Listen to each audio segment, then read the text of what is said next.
pagi Bapak Ibu Saudara yang terkasih dalam Tuhan Yesus Kristus. Senang berjumpa dengan Bapak Ibu Saudara dimanapun Bapak Ibu Saudara berada yang menyaksikan via YouTube hari ini.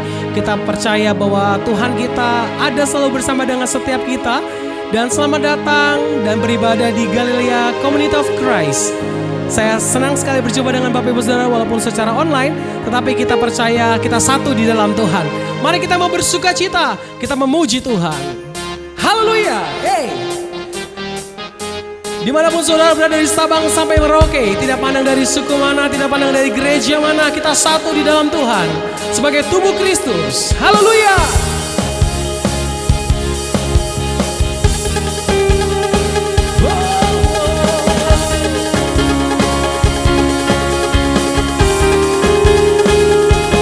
Ku tak pandang dari suku mana, asal kau berdiri atas firman-Nya. Bila hatimu seperti hatiku, kaulah saudara dan saudariku. Haleluya.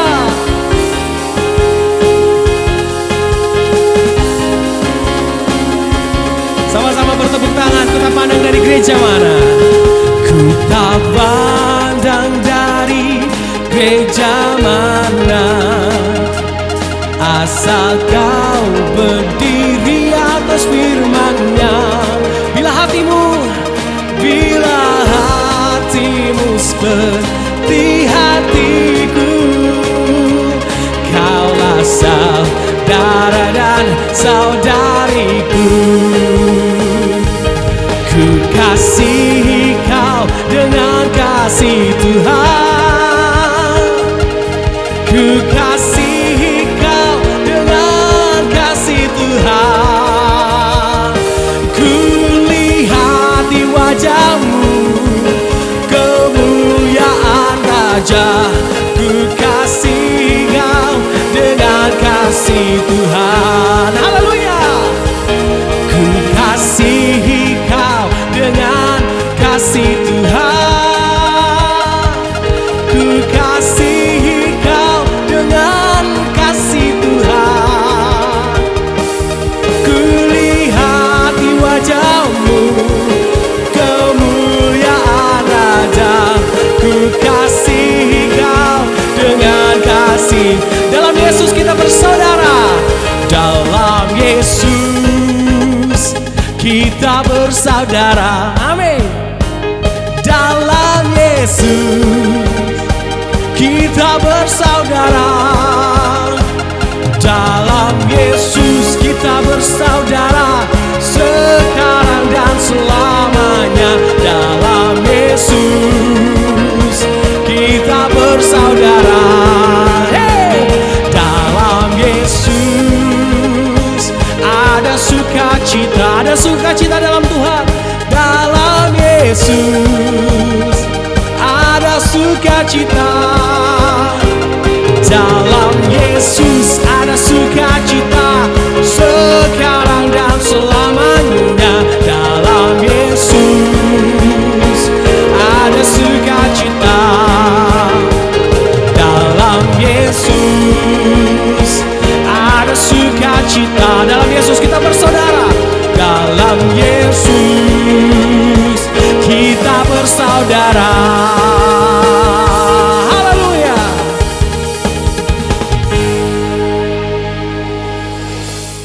Sungguh kami bersyukur Tuhan. Dan kami mau lebih dalam lagi Tuhan di dalam hubungan bersama dengan Tuhan. Kami mau lebih lagi Tuhan tinggal bersama dengan Tuhan. Kami mau lebih lagi berjalan bersama dengan Tuhan. Inilah yang menjadi kerinduan kami Tuhan. Inilah pujian kami, penyembahan kami Tuhan. Satu hal yang ku rindukan ya Tuhan, selalu berada di dekat-Mu. Dengan segenap hati, dengan segenap jiwa, ku menanti di hadirat dekatmu. Satu hal yang ku rindukan ya Tuhan, selalu berada di dekatmu. Dengan segenap hati, dengan segenap jiwa, ku menanti di hadiratmu. Lebih dalam lagi ku rindu Kau Tuhan, lebih dari segala yang ada. Lebih dalam lagi ku cinta Kau Yesus, ku mengasihimu.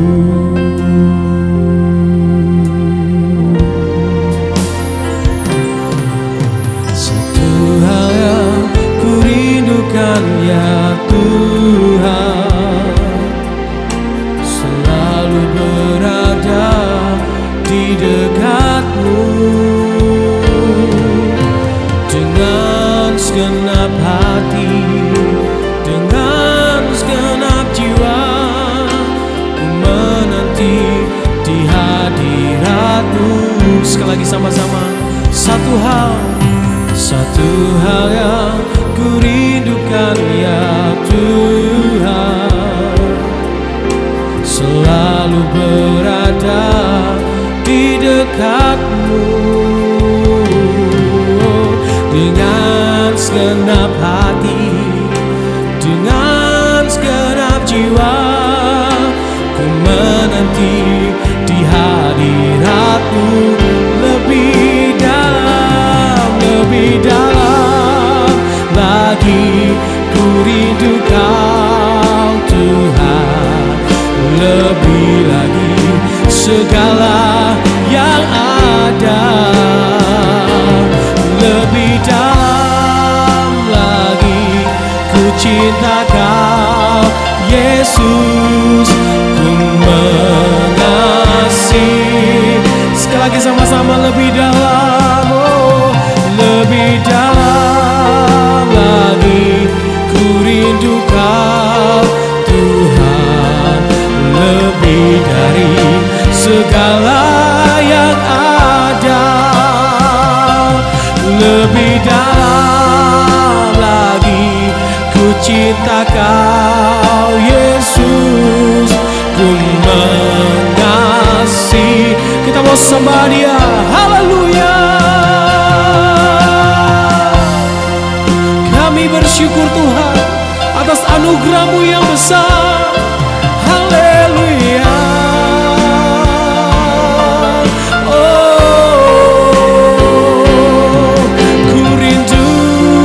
Kasih-Mu, ku rindu hadirat-Mu Tuhan.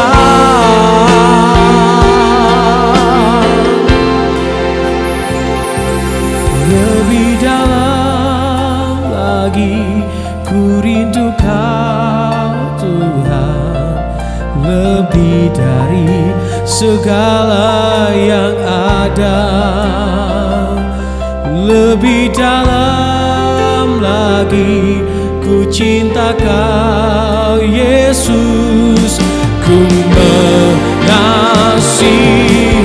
Berikan sorak-sorai yang meriah buat Tuhan Yesus kita.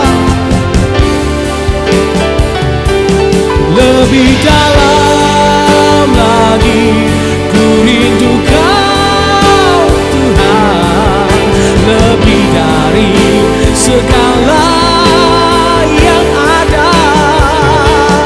Lebih dalam lagi ku cinta Kau Yesus, ku mengasihi. Sekali lagi dengan segenap hati kita, lebih dalam, lebih dalam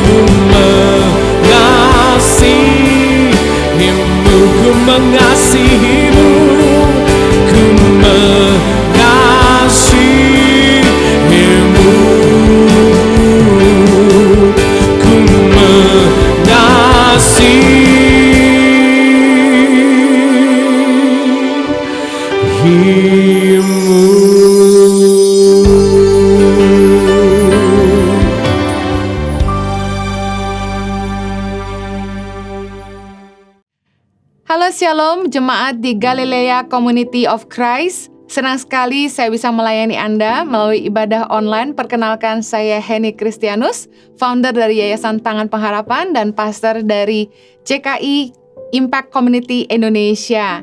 Salam kenal untuk Bapak Gembala, Pak Rusli. Senang sekali, terima kasih buat kesempatannya saya bisa melayani meskipun melalui ibadah online. Berdoa agar firman Tuhan yang disampaikan dapat menjadi berkat bagi Anda semua. Tuhan memberkati. Bapa di sorga, kami bersyukur buat hadirat-Mu di tengah-tengah kami. Berbicaralah buat kami Tuhan, tumpahkanlah isi hati-Mu. Berbicaralah dengan bahasa yang mudah kami mengerti. Berikanlah roh hikmat dan wahyu, supaya kami menangkap maksud firman-Mu dan kami boleh mengerti dan menghidupinya. Tolong hamba-Mu, karena sungguh tanpa Engkau, hamba tidak mampu. Menyerahkan menit-menit ke depan ke dalam pimpinan Roh Kudus. Dalam nama Yesus kami berdoa. Amen.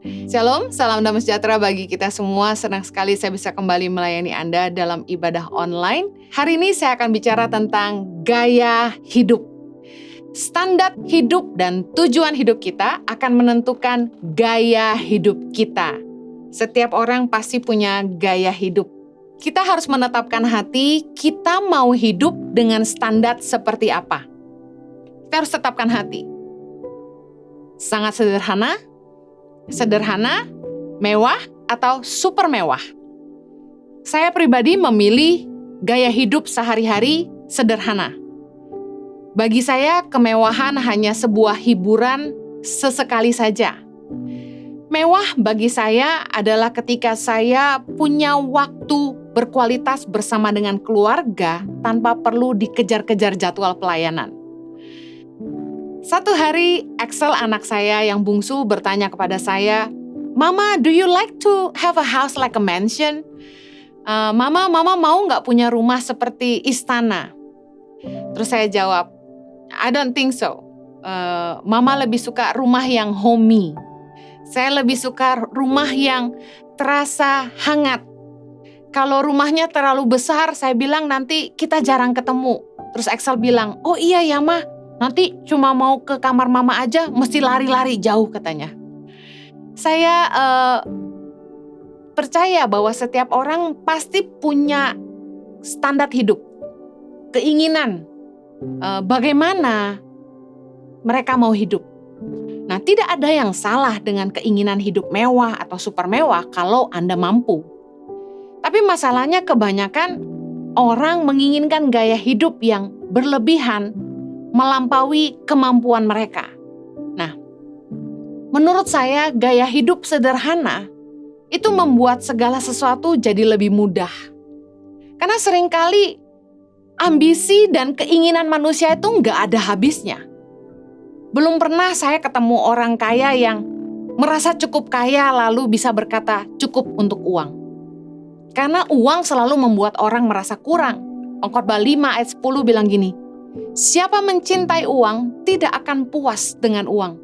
Dan siapa mencintai kekayaan tidak akan puas dengan penghasilannya. Ini pun sia-sia." Semakin kita ingin kaya, semakin kita menginginkan sebuah kehidupan yang mewah, gaya hidup yang mahal, kita akan cenderung mengejar uang. Karena untuk segala kemewahan itu butuh uang yang lebih. Nah, ini yang menurut saya kemudian membuat orang jadi menyiksa diri sendiri. Saya ingin bertanya, apa harus mewah baru bahagia? Karena saya ketemu dengan beberapa orang yang kaya raya, rumahnya begitu mewah, tapi nggak bahagia. Apa sih ukuran mewah? Contoh, pisang goreng, ubi rebus, kopi tubruk, dan air kelapa saja bisa jadi mewah.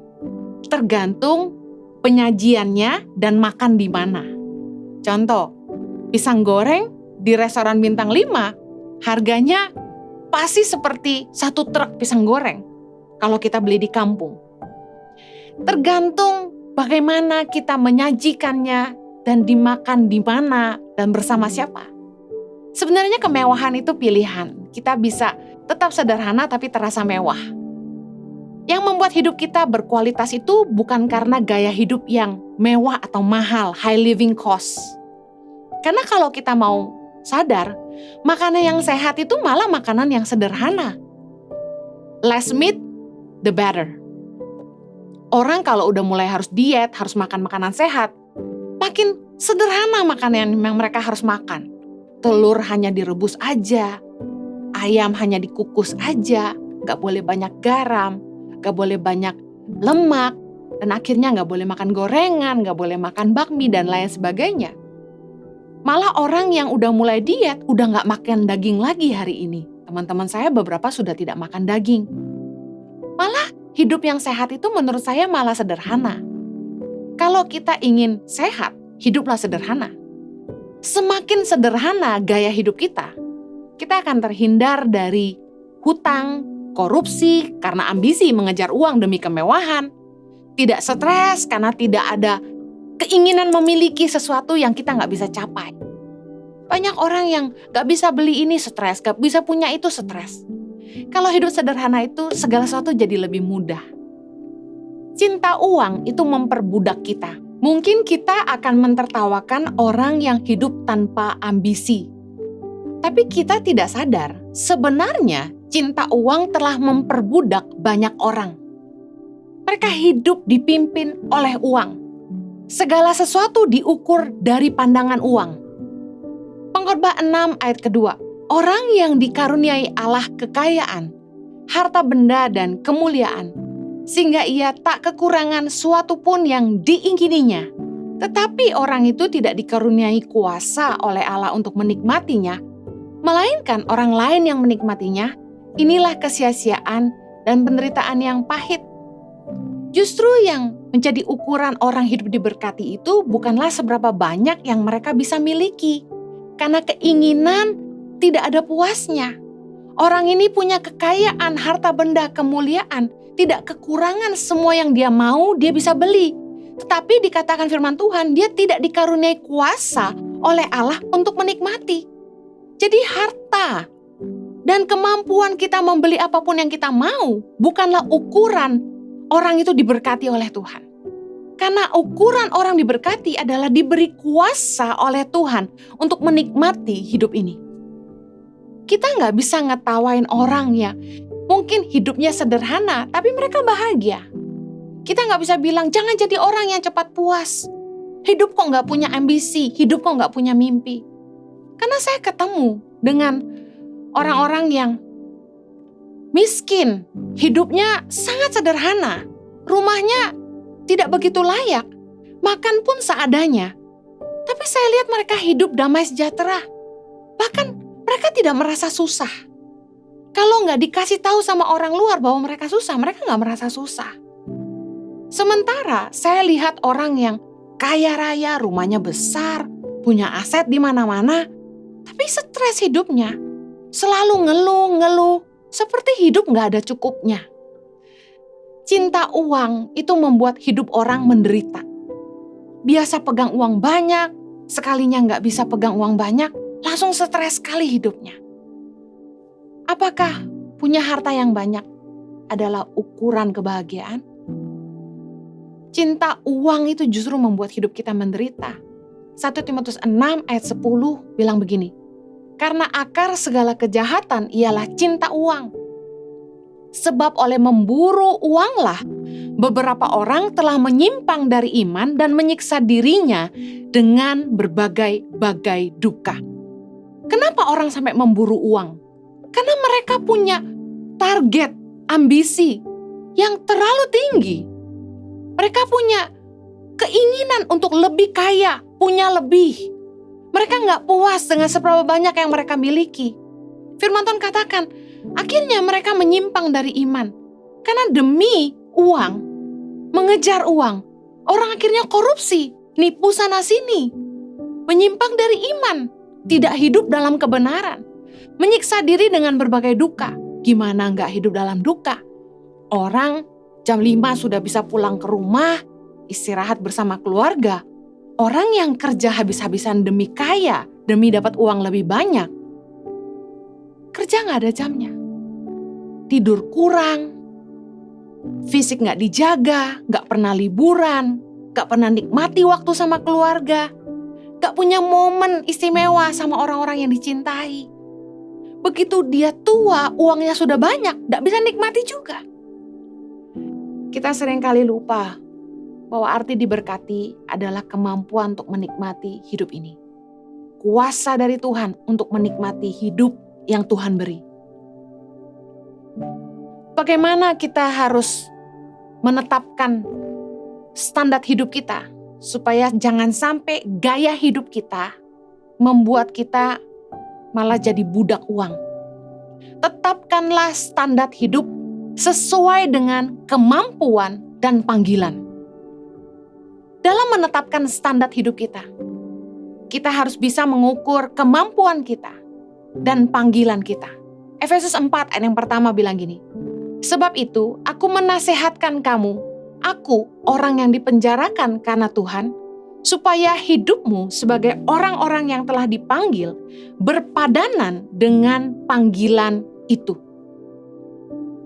Kita yang mendapat panggilan untuk melayani, kita harus berpadanan dengan panggilan itu. Ketika kita melayani, kita nggak bisa pasang tarif seperti orang-orang di sekuler yang mereka ketika harus melayani, menerima undangan untuk bicara, mereka bisa menetapkan tarif. Satu kali saya ketemu dengan salah satu teman yang pernah mengajak saya untuk bergabung dalam sebuah perusahaan yang merekrut para pembicara-pembicara untuk diundang. Sebagai public figure yang diundang bicara oleh perusahaan ini, ada PR yang akan menetapkan pesawatnya apa, hotelnya apa, dan berapa fee yang harus dibayarkan kepada pembicara. Tapi karena saya menyadari bahwa saya adalah hamba Tuhan, saya terpanggil untuk melayani sejak saya masih kuliah. Saya tidak pernah pasang tarif. Sampai ditertawakan oleh teman-teman saya. Kok lucu banget saya dibanding-bandingkan dengan teman yang lain. Mereka bilang gini, teman kita yang diundang ini aja menetapkan fee 20 juta, masa kamu seberapanya aja? Sementara kamu udah bicara di ribuan orang, masa kamu gak punya tarif? Saya menyadari bahwa sebagai hamba Tuhan, kita gak boleh seperti itu. Melayani harus dengan sukacita dan sukarela. Seberapa yang kita diberi, kita harus bilang terima kasih. Gak ada tuntutan sama sekali. Kalau kita mengerti bahwa tidak ada kepastian income kita berapa sebagai hamba Tuhan, kita gak bisa menetapkan standar hidup yang terlalu tinggi. Karena jangan sampai ketika kita pergi melayani, tujuan kita adalah supaya mencukupi kebutuhan gaya hidup kita. Saya menetapkan anak-anak saya sekolah yang tidak terlalu mahal karena saya tidak mau pergi khotbah untuk cari uang. Setiap kita yang dipanggil harus hidup berpadanan dengan panggilan, kata firman Tuhan. Ini salah satu contoh aja yang saya berikan. Dan dalam menetapkan standar hidup kita, gaya hidup kita harus punya ukuran yang sesuai dengan kemampuan. Kenapa? Standar hidup kita, entah itu sangat sederhana, mewah atau super mewah, akan menentukan gaya hidup kita dan kebiasaan kita berbelanja. Ukuran yang kita pakai sebagai living standard mempengaruhi spending habit kita. Contoh, pilihan bahan makanan, pilihan belanja di mana, pilihan merek make up, pilihan skincare kita, pilihan sekolah anak, perayaan ulang tahun anak, nongkrong di mana, hotel bintang berapa, itu akan ditentukan oleh bagaimana kita menentukan standar hidup kita. Contoh, satu hari teman saya yang terbilang cukup mampu mengajar saya gimana cara diet. Dia bilang gini, Hen, kalau misalnya mau kurus tapi masih bisa makan nasi, makan aja beras ini, 1 kilonya 180.000, dijamin kurus katanya gitu. Saya mikir-mikir, kalau saya mesti beli beras 1 kilo 180.000 hanya supaya saya kurus, mendingan saya nggak usah makan nasi aja sekalian. Dietnya nggak makan nasi. Mungkin buat teman saya ini nggak masalah beli beras 180.000 per kilo. Tapi bagi saya masalah. Karena saya punya tujuan hidup yang nggak cuma sekedar bermewah-mewah untuk diri sendiri. Saya hidup untuk orang banyak. Saya harus memikirkan kemampuan kami. Masakan hanya untuk beras saja saya beli yang 180.000 per kilo, yang seharusnya itu mungkin sudah dapat 10 kilo. Ini cuma contoh aja, pilihan bahan makanan. Belanja di mana? Kalau kita punya gaya hidup sederhana, kita akan belanja di pasar. Tapi gaya hidup mewah, kita akan belanja di supermarket yang di mall. Kalau kita punya gaya hidup sederhana, mungkin kita akan pilih merek make up yang terjangkau. Tapi kalau kita punya gaya hidup yang mewah, kita akan beli make up yang mahal. Pilihan sekolah anak akan berbeda juga. Kemudian bagaimana kita merayakan ulang tahun. Saya punya beberapa teman yang ketika merayakan ulang tahun anak mereka yang pertama, yang kedua, yang ketiga, mewahnya luar biasa. Sudah kayak pesta pernikahan aja. Sementara saya, karena saya sadar saya hamba Tuhan, saya tiap kali anak-anak ulang tahun, kami cuma makan bersama di rumah, bersama dengan keluarga, beberapa orang saja, atau bersama dengan anak-anak asrama, dan kami doakan, selesai. Kami nggak pernah pesta, nggak pernah bagi-bagi goodie bags, kalaupun mengirim makanan ke sekolahan, sederhana aja, seadanya, nggak pernah terlalu mewah. Bagaimana kita menetapkan standar hidup kita akan menentukan gaya hidup kita dan kebiasaan kita berbelanja. Kalau Anda punya kemampuan, gak masalah untuk hidup mewah. Tapi jangan sampai kalau yang gak mampu gini. Jangan sampai gaya hidup kita melebihi kemampuan kita. Dan akhirnya kita berhutang, kita mencuri, korupsi, menipu, dan menggunakan segala cara untuk mendapatkan uang demi mencukupi gaya hidup kita. Ayo belajar mencukupkan diri dengan apa yang bisa kita nikmati. Filipi 4 ayat 11 bilang ini, kukatakan ini bukanlah karena kekurangan, sebab aku telah belajar mencukupkan diri dalam segala keadaan. Cukupkan diri dengan apa yang kita bisa nikmati hari ini. Jangan sampai nggak punya kemampuan kita memaksakan diri. Jangan sampai kita kemakan gengsi. Untuk apa punya rumah mewah, mobil mewah, tapi makan harus ngirit. Karena sisa uang sisa sedikit. Lalu bermental kere, tiap kali keluar makan sama orang maunya ditraktir terus. Ada yang seperti ini. Rumahnya besar, mobilnya 2-3. Tapi makan ngirit. Dan tiap kali pergi sama orang maunya ditraktir aja. Jangan sampai kita lebih besar pasak daripada tiang. Jangan jadi budak uang hanya karena gaya hidup kita yang terlalu tinggi. Jangan memaksakan diri. Standar hidup kita harus sesuai dengan kemampuan kita. Jangan pernah pakai ukuran cukup orang lain. Ibrani 13 ayat 5 bilang gini, janganlah kamu menjadi hamba uang dan cukupkanlah dirimu dengan apa yang ada padamu. Karena Allah telah berfirman, aku sekali-kali tidak akan membiarkan engkau dan aku sekali-kali tidak akan meninggalkan engkau. Saya percaya Tuhan itu setia. Tuhan gak akan membiarkan kita dan gak akan pernah meninggalkan kita. Sesusah-susahnya kita, saya percaya kita masih bisa makan. Kita masih bisa tidur. Tuhan itu gak akan pernah ninggalin kita. Itu janji firman Tuhan. Asalkan kita gak jadi hamba uang dan kita mencukupkan diri dengan apa yang ada. Seringkali kita merasa Tuhan gak jawab doa kita. Kita merasa kita gak diberkati karena kita sebenarnya jadi hamba uang. Kita gak bisa belajar bersyukur dengan apa yang sudah Tuhan kasih. Ayo mari syukuri apa yang Tuhan kasih hari ini. Dampakmu lebih penting dari tampakmu. Buat apa jadi orang kaya atau kelihatan kaya kalau kita gak berguna bagi sesama? Nikmati semua proses hidup. Kita mungkin gak kaya raya, mungkin kita gak bisa punya gaya hidup yang mewah. Tapi mari syukuri hidup ini.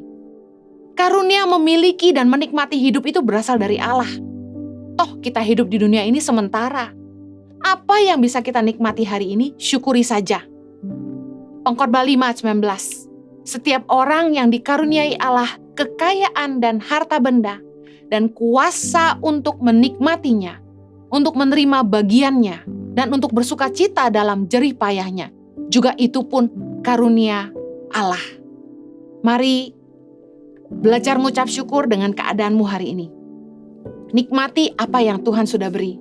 Sekali lagi, hidup yang diberkati adalah hidup yang mempunyai kuasa untuk menikmati, bukan seberapa banyak yang kita bisa miliki. Jangan sampai gaya hidup kita membuat kita susah sendiri. Tuhan berkati. Puji nama Tuhan, kita semua telah diberkati oleh firman Tuhan. Mari sama-sama kita merenungkan firman Tuhan dan melakukannya bagi kemuliaan nama Tuhan. Bapak Ibu Saudara yang rindu memberkati pelayanan di Galilea Community of Christ, kami dengan senang hati membuka Bapak Ibu untuk boleh menabur untuk pelayanan kami. Bapak Ibu sudah bisa mentransfer melalui rekening yang ada di tampilan bawah monitor. Dan kami percaya bahwa pelayanan taburan yang Bapak Ibu berikan semua hanya untuk kemuliaan nama Tuhan dan memperlebar pelayanan bagi kemuliaan nama Tuhan. Dan kita mau siapkan hati kita masuk dalam sakramen perjamuan kudus. Bapak Ibu bisa menyediakan roti dan anggur yang ada di rumah untuk sama-sama kita masuk dalam sakramen perjamuan kudus. Mari jemaat Tuhan kita bangkit berdiri. Kita mau siapkan hati kita. Karena kasih-Mu yang selamatkanku, menyucikan dan menebus hidupku, ku naikkan syukur buat pengorbanan-Mu maha mulia. Oh, karena kasih-Mu yang selamatkanku, menyucikan dan menebus hidupku, ku naikkan syukur buat pengorbanan-Mu maha mulia dan terindah Kau Yesus.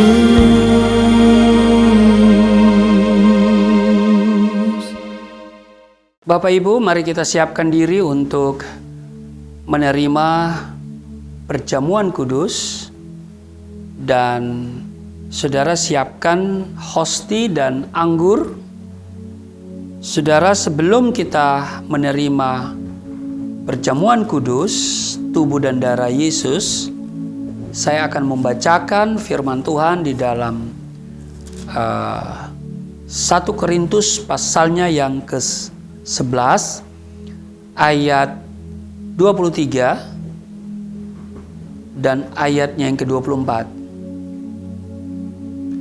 Sebab apa yang telah aku teruskan kepadamu telah aku terima dari Tuhan, yaitu bahwa Tuhan Yesus pada malam waktu ia diserahkan mengambil roti, dan sesudah itu ia mengucap syukur atasnya.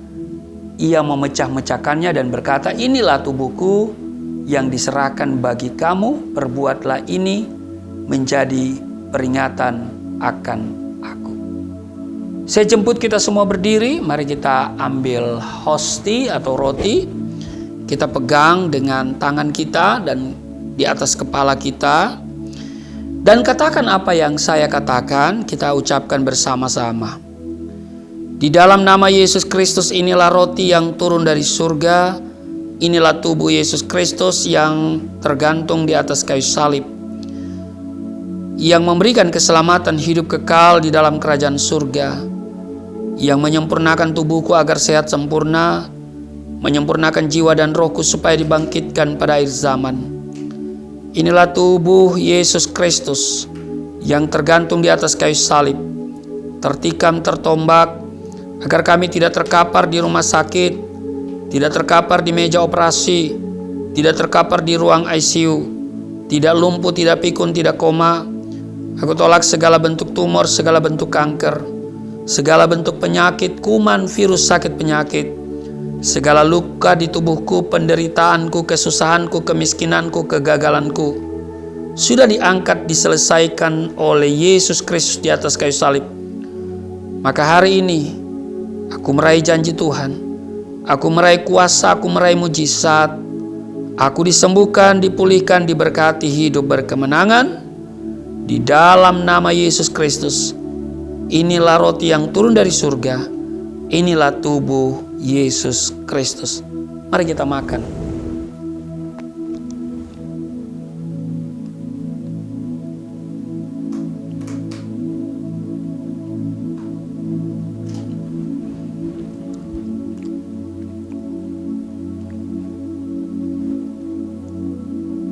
Demikian juga Yesus mengambil cawan sesudah makan lalu berkata, "Cawan ini adalah perjanjian baru yang dimateraikan oleh darahku. Perbuatlah ini setiap kali kamu meminumnya menjadi peringatan akan aku."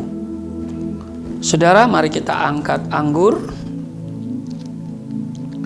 Katakan bersama-sama, di dalam nama Yesus Kristus, inilah darah Yesus Kristus yang tertumpah di atas kayu salib sebagai perjanjian yang baru dan yang kekal, yang memberikan pengampunan atas dosa-dosaku, yang menyucikan dan menguduskan kami agar kami semua termaterai menjadi warga kerajaan surga.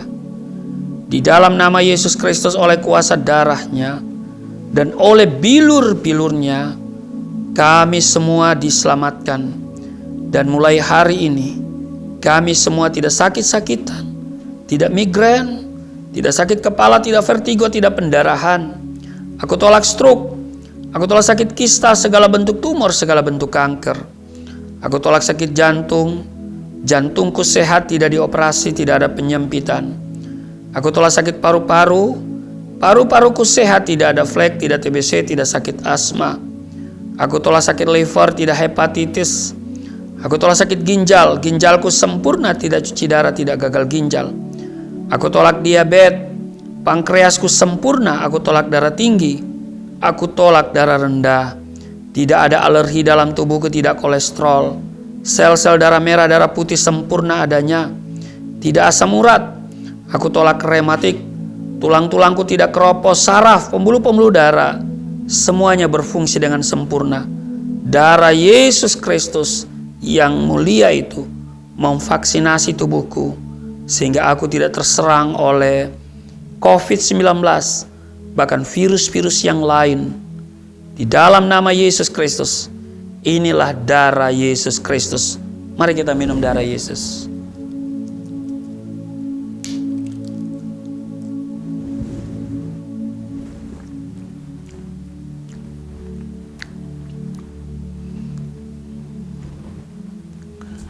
Mari kita bersyukur untuk tubuh darah Yesus yang sudah menyatu dengan tubuh darah kita. Terima kasih Tuhan, Kau sungguh baik, sangat baik.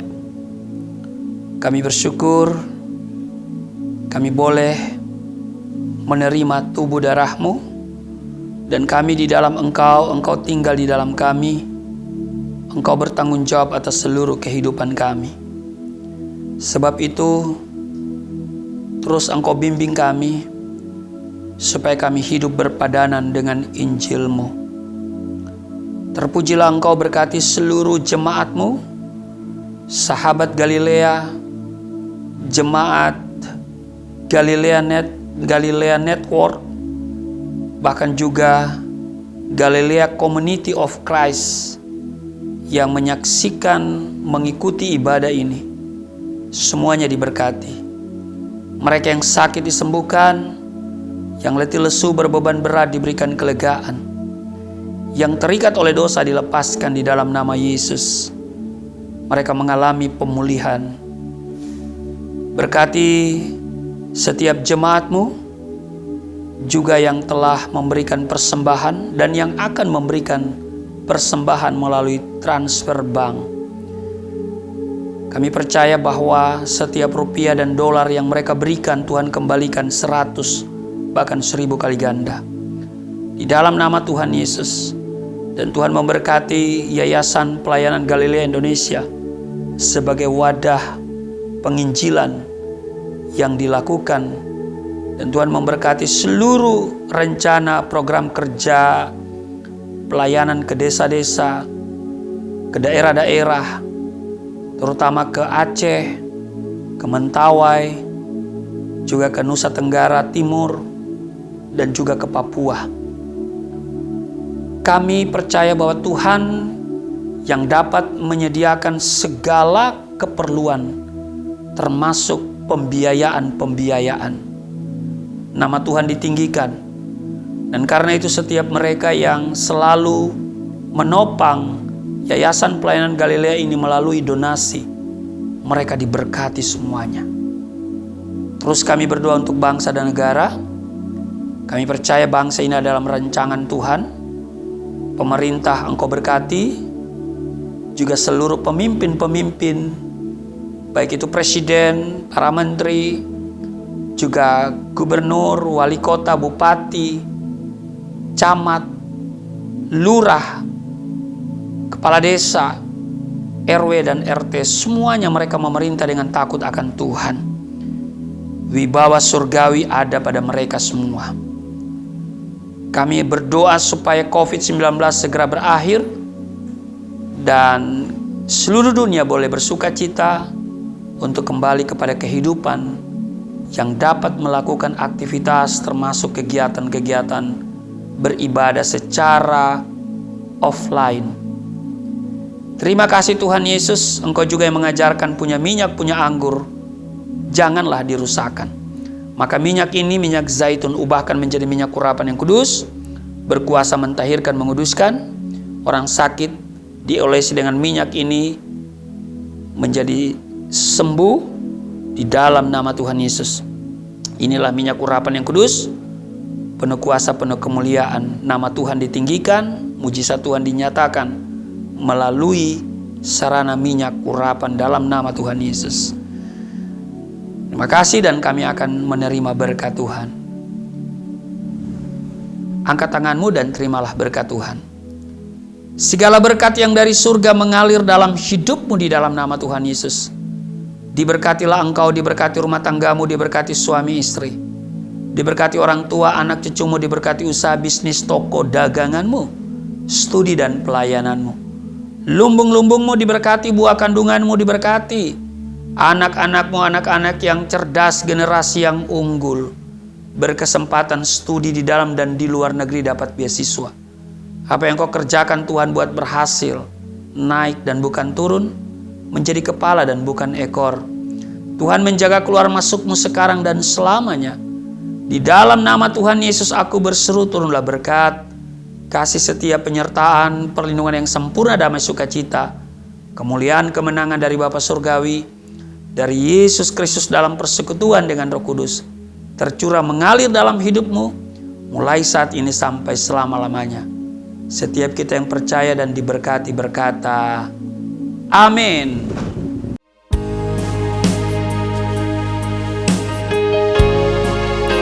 Sungguh besar pengorbananmu bagiku, terlalu dalam untuk dimengerti. Sungguh besar, sungguh indah yang kau pikirkan tentangku, tak terselami bagiku. Sungguh indah,